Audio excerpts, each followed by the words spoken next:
I'd like to begin this sermon with the Old Testament passage. I really think it's one of the most amazing passages in the whole Pentateuch. For this commandment which I command you this day is not hard for you, neither is it far off. It is not in heaven that you should say, who will go for us to heaven and bring it to us that we may hear it and do it? Neither is it beyond the sea that you should say, who will go over the seas for us and bring it to us that we may hear it and do it? But the word is very near you. It is in your mouth and in your heart so that you can do it.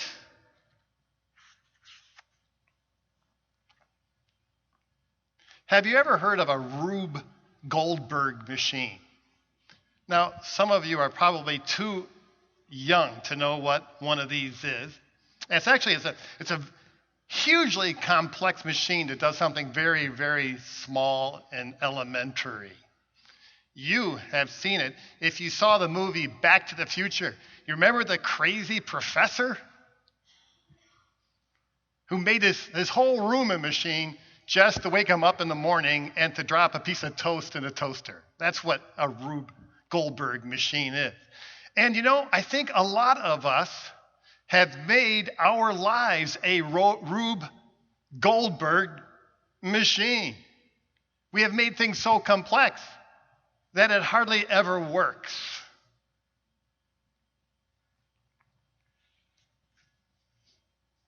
My main point actually comes from Confucius. I love it.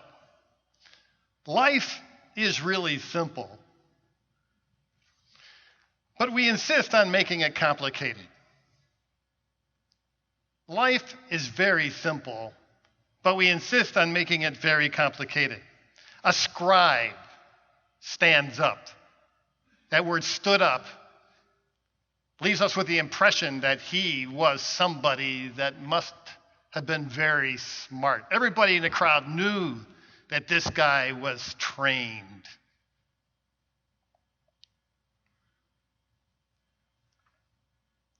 What was his motivation? To test Jesus, to outsmart him in a debate. The assumption is this: life is a contest. To defeat Jesus would bring him great glory. His question to him is a very good question. What should I do to inherit eternal life? Sometimes I think about that question, I think, something, I don't think people in our culture, people even in the church, even ask that question anymore. What should I do to inherit eternal life? Because I think we all walk around with the assumption that it's ours. All I have to do is not be too bad, and I'll make it.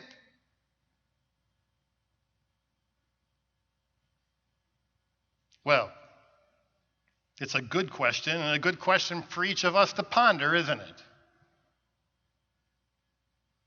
It cuts to the very heart of life's issues.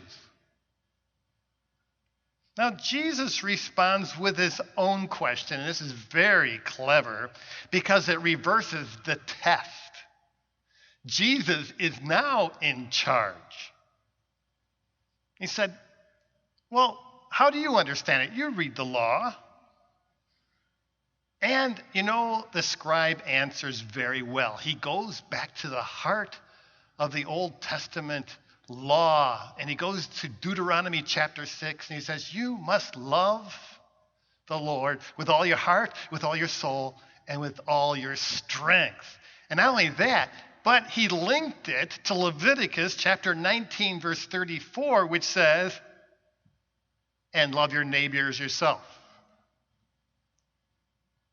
This is a very good answer. Matter of fact, Jesus couldn't answer any better. Matter of fact, Jesus is the one who taught this.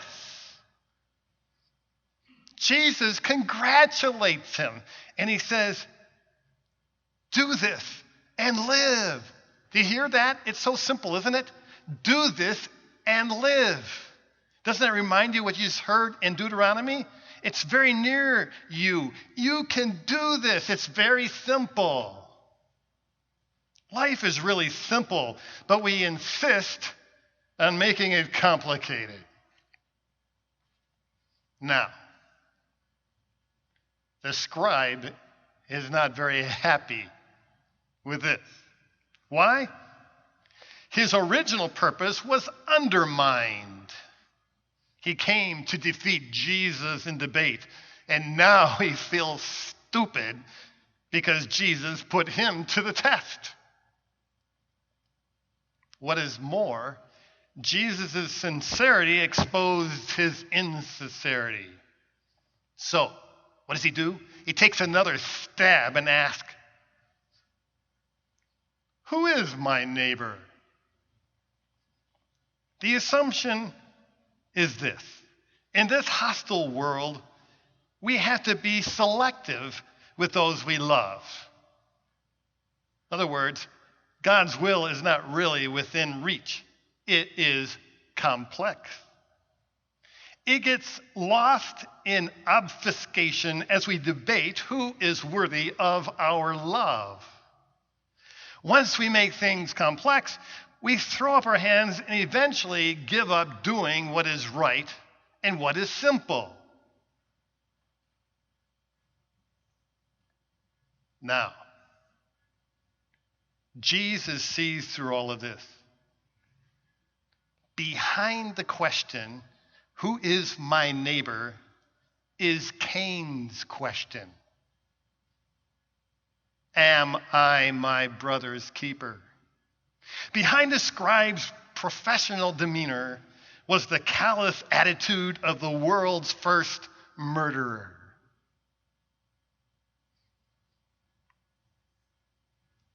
Jesus gives him a parable that makes everything simple again. It's full of irony. Of course, you have the religious elite. You have a priest, a Levite. They were real professionals. What was their job? Their job was to bring God to humanity and humanity to God. Look what they do. As they see this man laying on the road,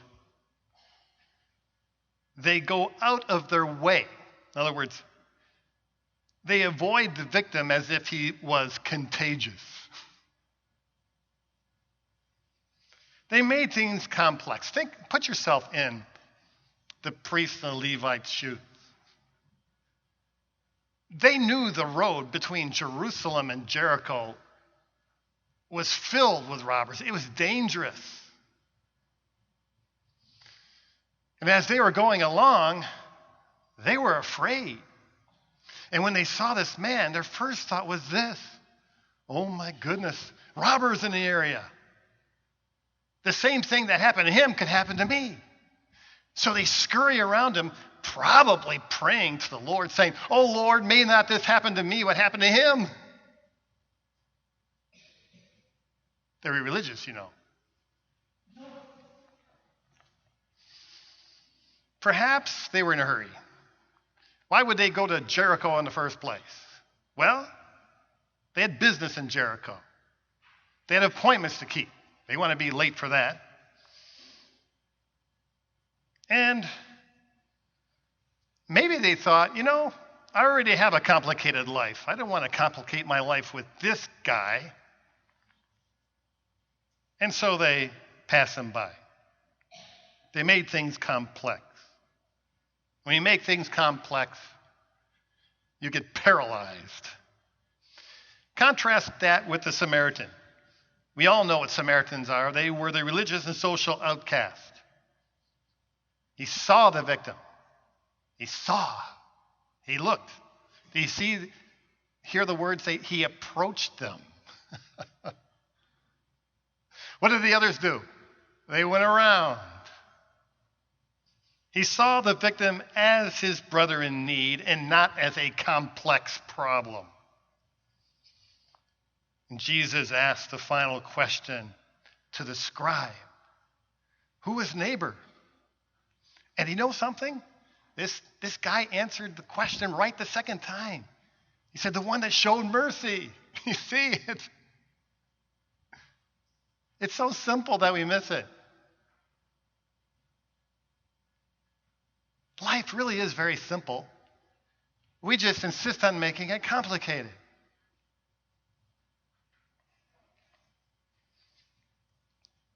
Let me conclude with some thoughts about the wounded man. And brothers and sisters, I am preaching this to myself. You know, almost 20 years ago, there was Columbine. We almost all can remember, if we're that old, what we were doing when we first heard that. We were shocked, weren't we? But in the last 20 years, not even 20 years, there have been so many Columbines that I don't think that we all can remember them. And this week, I think we're shocked again with the massacre of the Dallas policemen.